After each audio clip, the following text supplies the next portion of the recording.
Welcome back. નજર કરીએ મહત્વના સમાચાર પર તો અમદાવાદના ઇસ્કોન બ્રિજ નીચે ગંભીર અકસ્માત સર્જાયો છે। મોડી રાત્રે ટ્રક ચાલકે ટક્કર મારતા એક મહિલા હવામાં ફંગોળાઈ અને ઘટના સ્થળે મહિલાનું મોત નીપજ્યું છે। અન્ય એક મહિલા જે મૃતકની બહેન છે તેનો આબાદ બચાવ થયો। અકસ્માત સર્જનાર ટ્રક ચાલક ફરાર થયો હતો। અકસ્માતના પગલે ટ્રાફિક પોલીસ ઘટના સ્થળે દોડી આવી હતી। આમ થયું કે બેન ઉભા હતી બરાબર, બેન ઉભા ના ભાઈ ક્રોસ કરવા ગયા તો બેન નું માથું જ લઈ લીધું સીધું। બતાતી પેલા પાસે સીધા ભગાઈ નાખી। ડ્રાઈવર ભાગી ગયો। તો હવે વાત કરીએ લટકતા મોતની।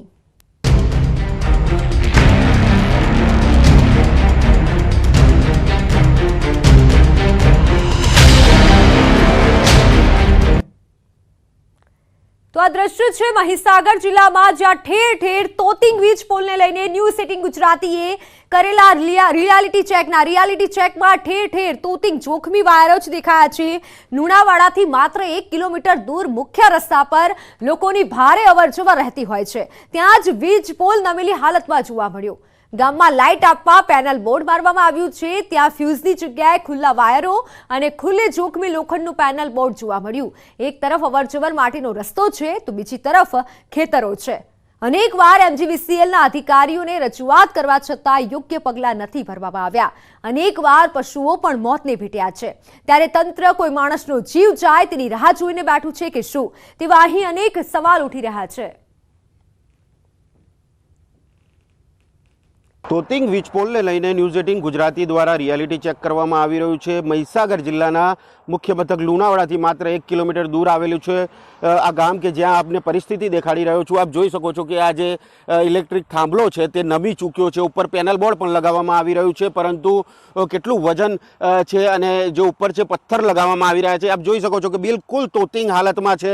નીચે ડીબી પણ લગાવવામાં આવી રહી છે કે ડીબીની અંદર ફ્યુઝ નાખી અને જે લાઇટનું વહન કરવાનું હોય છે, પરંતુ ક્યાંક ને ક્યાંક ડાયરેક્ટ ફ્યુઝ નાખવામાં નથી આવી રહ્યા અને ડાયરેક્ટ ખુલ્લી જે ડીબી છે ઇલેક્ટ્રિક શોર્ટ લાગવાની અહીંયા મોટી જે જાનહાનિ થાય તે ગંભીરતા અહીંયા જોવા મળી રહી છે। કેટલાક લોકો છે આપણી સાથે ગામના, તેમની સાથે સીધી વાત કરીશું।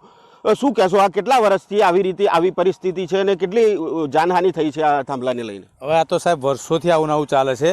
ઘણી વખત રજૂઆત કરી તો પણ કોઈ ધ્યાન દેતા નથી અને અહીંયા ઢોર જાય છે, પછી વિદ્યાર્થીઓ રહીને જાય છે। આ રસ્તો અવરજવરવાળો રસ્તો છે, માળિયાને લગતો રસ્તો છે, પાહાપુરને લગતો રસ્તો છે, અરદાસપુરને રસ્તો લગતો છે અને ચોમાસાની અંદર તો બહુ બીક રહે છે, સમજી લો, જેથી ભડાકા થાય। તમે જોઈ શકો અંદર કે ભાઈ ફ્યુઝ બી નથી, ડીપી બિલકુલ નમી ગઈ છે, ગમે ત્યારે પડી શકે, સમજી લો, અને બહુ મોટું નુકસાન થાય। બહુ રજૂઆત કરવા છતાં બી આ લોકો કોઈ ધ્યાન દેતા નથી। મોટા મોટા લાઇટ બિલો આપવા, લોકોને હેરાન કરવા। ગામમાં બી અમારે જ પ્રશ્ન છે કે લાઇટ 24 કલાક હર મંગળવાર લાઇટ જાય, મહિનામાં એકવાર લાઇટ જતો, એની જગ્યાએ હર મંગળવાર લાઇટ જાય છે। જ્યારે બી ફોન કરતા એ લોકો એવું કહે છે હમણાં ચાલુ કરશો આવતું, એટલે ઘણી બધી હેરાનગતિ છે અને એટલા માટે આપણે આ રજૂઆત કરીએ છીએ। અમે રજૂઆત કરો છો તો અધિકારીઓ શું કહે છે તમને? કોઈ આવતું જ નથી ને ઘણી બધી રજૂઆત કરી, કોઈ પણ આવતું નથી। બધા સરપંચ છે, સરપંચ બી કોઈ ધ્યાન નથી દેતા અને બિલકુલ હાઈવે ટચ છે આ, કોઈ એવું નહીં અંદર ગામડાની અંદર રોડ ટચ છે, જતા આવતા બધા જોવે છે પણ કોઈ એના સામે જોતું નથી। જી, ચોક્કસથી MGVCLને રજૂઆતો કરવામાં આવે છે પરંતુ કોઈ ધ્યાને નથી લેતું। આપ શું કહેશો, કયા રીતની રજૂઆતો કરવામાં આવી છે છતાં પણ આવી કામગીરી રહી છે?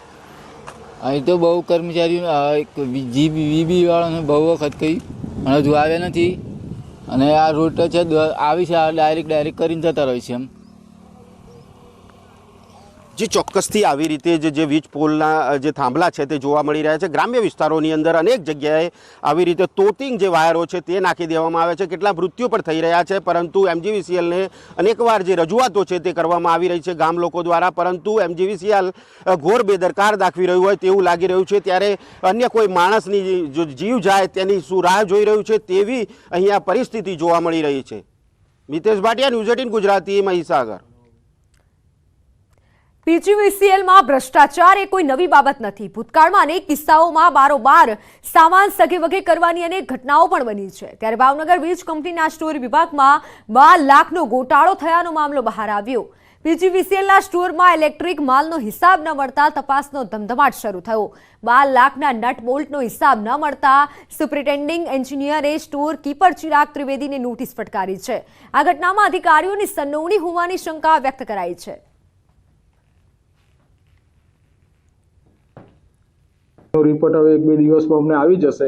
પછી એની અંદર અમે એ રિપોર્ટ ઉપર ઝોનને મોકલીશું અને એના પછી એક ઇન્ક્વાયરી થશે કે ભાઈ આ મિસમેચ થયું છે તો એ મિસમેચ ક્યાં છે એને જે પણ કંઈ એની અંદર પ્રક્રિયા છે PGVCLની એ પ્રમાણે અમે આગળની કાર્યવાહી કરીશું. 17 ટનનું મિસમેચ આવેલું છે એ કમસે કમ 10 કે 11 લાખ રૂપિયાનું આપણે એપ્રોક્સિમેટલી ગણી શકીએ કે એટલા રૂપિયાનું આપણને મટીરિયલનું મિસમેચ